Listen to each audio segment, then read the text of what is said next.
Hey, Fred, can you close the door for me? Okay, guys, to get today's goal, get the goal written down, and then we'll get started. You have a good weekend?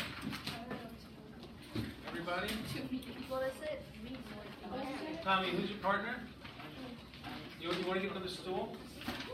There's another stool around somewhere, so you don't have to sit on it. Investigate hospital. Or Hal, sorry. Hal.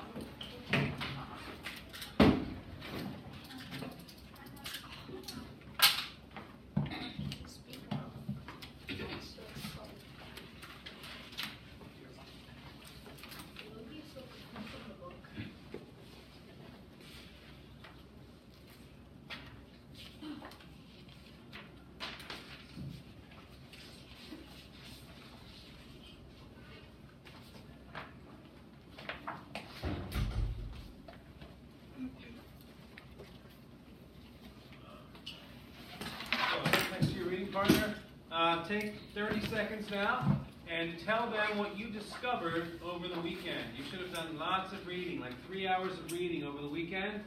Should we finish books? You're going to get new ones today. Tell your partner what you discovered. Quickly. Tell them what you did.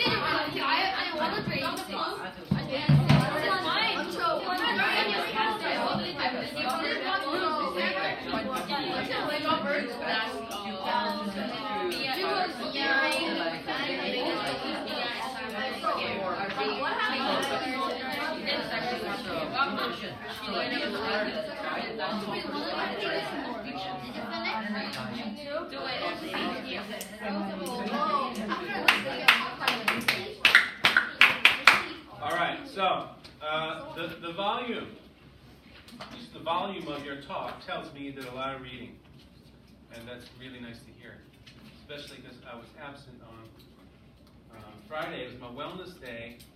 I took a wellness day because it was my wedding anniversary. And I think I've been married as long as you guys have been alive. 12 years. One more year. Long time. 2007. 2007?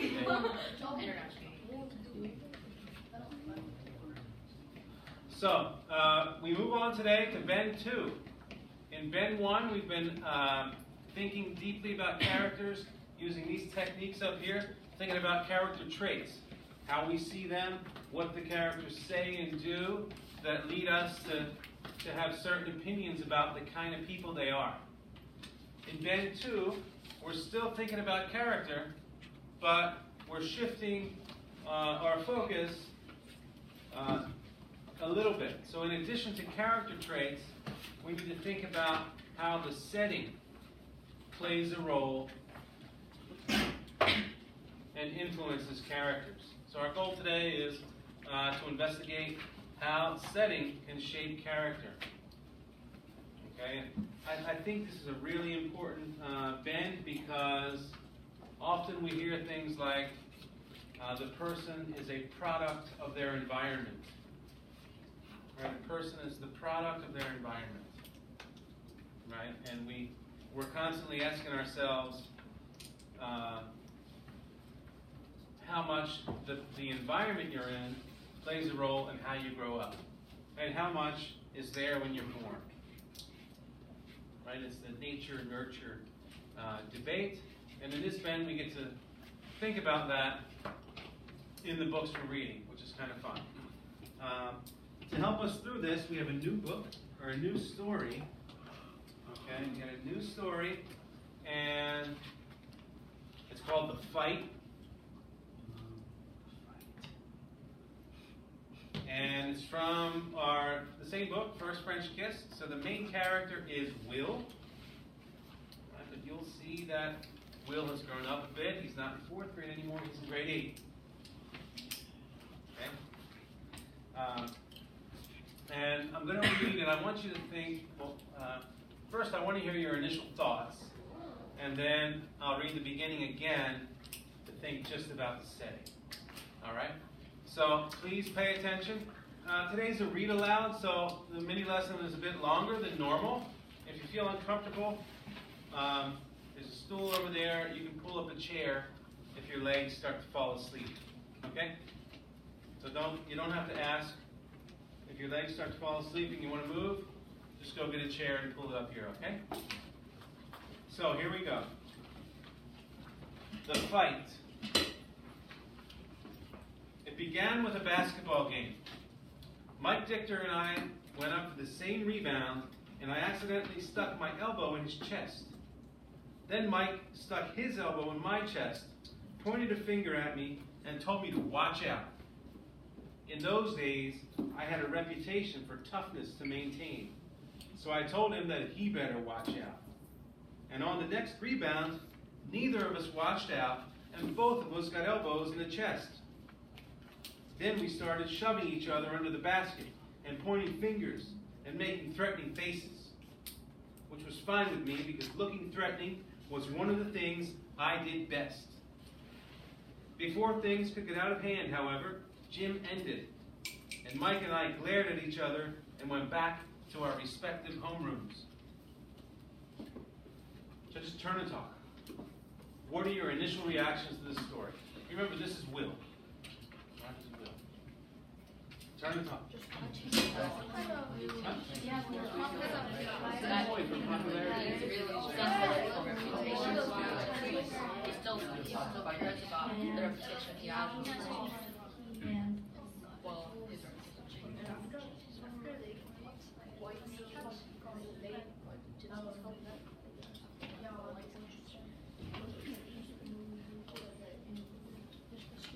All right, so what are some initial reactions? Right? That he still cares about his reputation. Okay, he still cares about his reputation. I'm glad you noticed that, right? Because I told you we're going to talk about setting, but at the beginning of a story, we know that where the author puts in lots of information about character traits. And so I'm glad you picked that up. He's still concerned about his position, right, in the social scene. Any other ideas? My initial reaction was, Will? What happened to Will? Will was that nice guy picking clovers. Now he's throwing elbows on the basketball court. All right, so right off the bat, I'm curious. What happened to Will? So, I'm going to read this part again. And I want you to think more about the setting, okay, but not just where is it taking place. Okay, not just where is it taking place. I want you to think about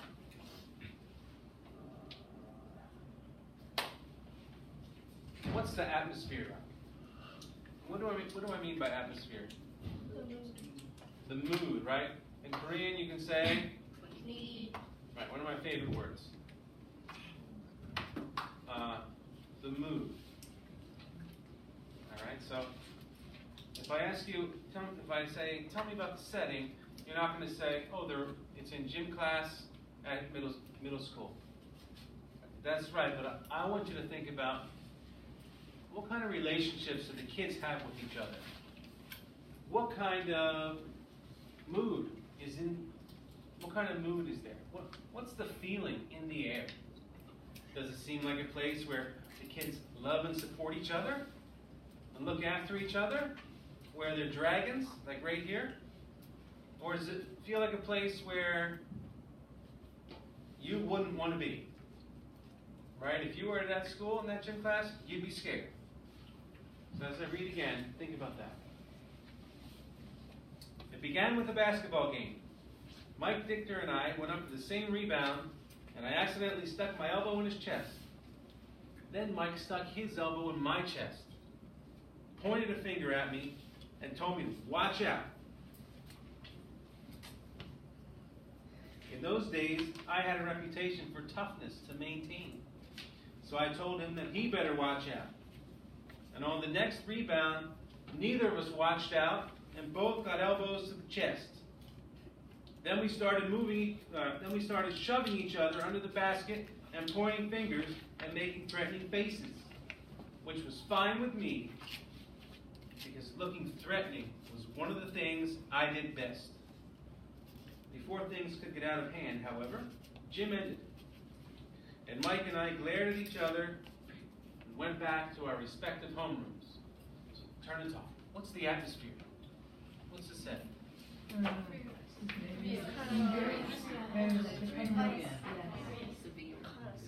aggressive. Everyone tries to look down. They want to just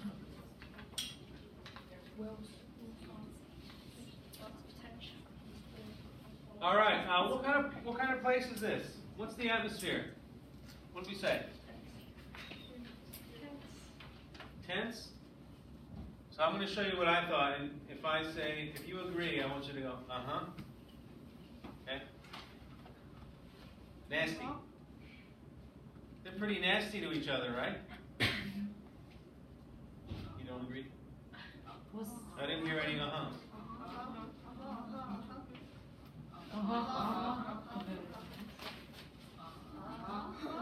Intimidating. What's that mean? Intimidating, what's that mean? Who knows? Who knows intimidating in Korean?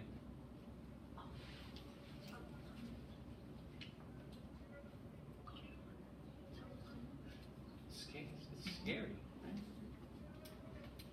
Scary. Right? So, I think if I were there, right, in that gym class, I'd be a little bit worried. Right? Almost afraid. Because this is a gym class where kids are shoving each other, they're pushing, they're talking, yelling at each other. Watch out. Right? And no one is there saying, no one's blowing the whistle. So I kind of get the feeling that this kind of stuff is normal. Right? So I'd say it's kind of intimidating. So I'm going to read on. I'm going to keep reading. You guys, I want you to follow the story and think more about the setting. Right? Think more about Will.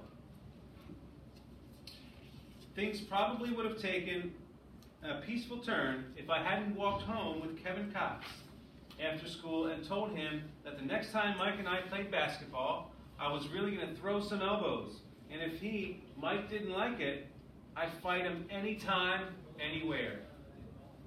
I don't know why I said this. Perhaps I was thinking of the Mike I had known a year before. Perhaps I was thinking of the thin, gullible, good-natured Mike who had since grown 4 inches, gained 15 pounds, and become as humorless and menacing as a drill sergeant. Kevin looked at me doubtfully. You really think you can take him? He asked me. Since Kevin had always been one of my most loyal and cerebral followers, I was astonished by his doubt of my physical prowess. I know I can take him, I said. He's 3 inches taller than you, Kevin said. So, he's really strong. I'm really strong. Kevin shrugged. Okay, he said, but I think Mike could take you. Now it was my turn to shrug. It was also my turn to lay a condescending hand upon Kevin's shoulder and leave him to ponder his absurd and traitorous notions. Did I mark my spot? The next day in school, everything proceeded as usual. I listened to the teachers, took notes, fell asleep, made a few uncalled for remarks, and gazed at Denise Young's legs. During lunch, I was sitting with a table full of friends, talking and listening in my usual superior way, when I heard Mike Dichter say, "Hey, buddy." Somehow I know that he meant me. Somehow I also knew that all kinds of jigs were up and that something momentous was going to happen. I turned to look at him. "I hear you want to fight me," he said. "That's right," I said. "I'll meet you after school." "I'll be there," I said. Then he walked away. I discovered 2 things about myself. The first was that the idea of fighting terrified me. And the second was that in moments of extreme fear, my body produced ice-cold sweat. Someone said something to me, and I smiled and nodded. Someone said something else to me, and I smiled and nodded at that too. Perhaps they were giving me advice. Perhaps they were telling me to stay low and lead with my left. I stood up without really knowing why I was standing up and walked from the cafeteria to the playground. I never felt so lonely or frightened in my life. Somehow I had taken a wrong turn and wound up in the wrong day, in the wrong body, with the wrong future. Somehow, in 3 hours, I was going to be in a real fight with real fists, and there was no way out of it. Okay, turn and talk. What's your reaction to this part of the story? What's going on with Will? What do you notice about the setting? I think that it was the way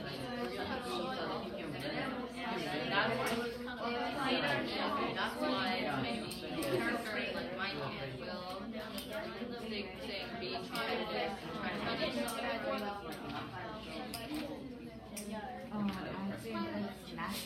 last Thursday or thinking about All right, I hear you're already answering my next question. Why might Will act like this? Right? This isn't the Will that was, going around the oak tree picking clovers in 4th grade. Right? The sweet little kid who was afraid to hang out or talk to the cool kids who were playing tag. This is different. So why might he be acting this way? Keep talking.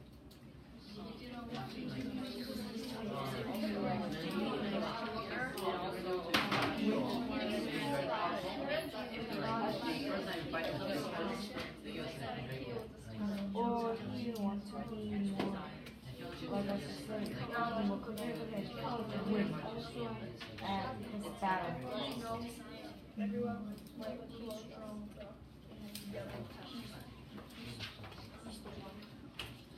Okay. Who wants to share quickly? What's changed? Or why might Will be acting like this? Yes, Tom. Because he's scared that he'd be like, excluded from the popular group if he doesn't fight back. Okay. Tom said he's afraid that he would be excluded from the popular group if he didn't fight back or act like he wanted to fight back. So, what we said about Will in grade 4, he's determined. He's ruthless, right? He really wanted to be in that popular group. So maybe he's maintained that status in the group. He's a popular kid. He's part of the cool guys. And now that he is, what's the word? Not attacked. He's threatened. Right now that he's threatened, he's got to act tough. Right? Good. So, how might the setting play a role in that? What do you think? What do you say about the setting? It's a competitive, intimidating setting, right? It's kind of hostile. So maybe what we're learning here is that popularity in grade 4 was playing tag at recess. But popularity in grade 8 is being a tough guy. Right? And acting like you're the biggest and baddest thing around. And if anybody tries to take your spot, you're going to give out knuckle sandwiches for lunch. Right?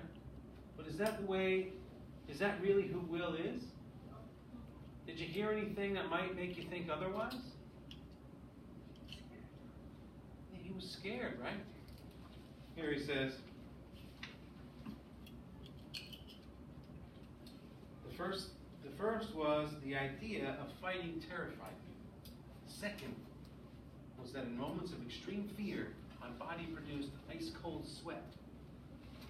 Okay, so what I'm thinking in my head is that this setting, right, when we mix Will, his drive to be popular and be somebody, in this competitive and intimidating setting, has created a person, right, who gives off this tough appearance, but on the inside is really weak, right? And in my head I'm thinking, okay, that's caused by these character traits in this setting equals this, an empty shell. Looks strong, but Mike might just go like that, it's in a crack. And he's back to the oak tree picking flowers. Right? Let's continue. My biggest problem, I knew, was that I didn't hate Mike or even dislike him. I had no animal rage to ball my hands into fists and thrust them into action. No deep-seated envy or resentment to impel me toward him with the object of destruction. All I had was fear and pride, which is a pretty poor combination as far as fighting is concerned, because all pride could do was guarantee that I would show up for the fight. And all fear could do was guarantee that I lose it. The rest of the day passed in a haze of anticipation and dread. I sat through my classes, a smiling, silent shell of my former self, and tried to look as casual and confident as possible. Now and then I would look up at the clock and realize that the fight was only 1 hour and 49 minutes away. And then 1 hour and 40 minutes.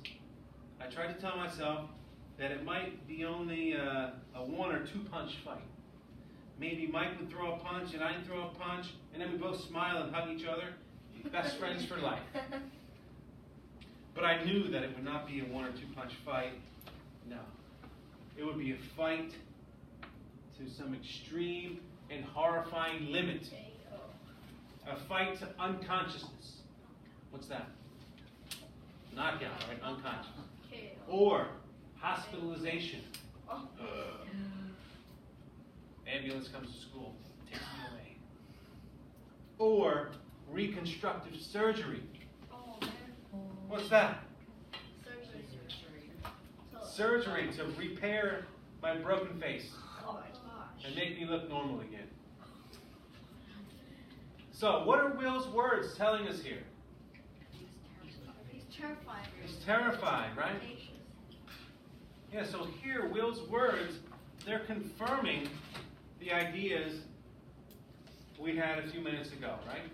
That in this setting, where it's very competitive, there's a nastiness about it, toughness about this setting, this 8th grade. It's intimidating. Okay, so you take a guy like Will, you put him in this situation, and the result we have is a lot of kids who act tough but aren't really tough. And everything Will says supports that. Right? So guys, what we just did, we brought the setting into our equation of who our character is.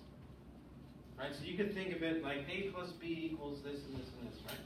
So one of those variables now is the setting. Okay? One of those variables is now the setting. So I want you to think of your skill as a reader, right? You're like an athlete playing a sport. Right? All you guys play sports.